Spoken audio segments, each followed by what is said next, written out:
இனிமே நம்ம வேலையை காட்ட வேண்டியதான். காட்டுல இருக்கிற எல்லா மிருகங்களையும் புடிச்சு கொடுத்துட்டா அதுக்கப்புறம் நாம தான் ராஜா.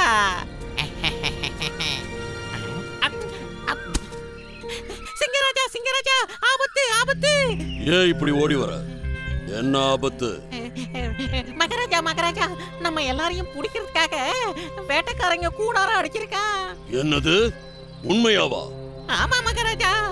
எங்க அவ? காட்டு.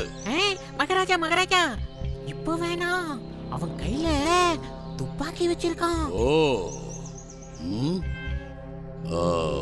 இப்போது என்ன செய்வது? நான் ஒரு யோசனை சொல்லட்டுமா? சொல்லு. இன்னைக்கு ராத்திரி அவன் தூங்கும் போது நம்ம கூட்டத்தோட போய் பிடிச்சிடலாம். நீ சொல்வதும் சரிதான். சரி, இன்று மாலையே நான் சொல்லும் நண்பர்களை இங்கே வரச் சொல். சரி, நமக்கும் நடிப்பு நல்ல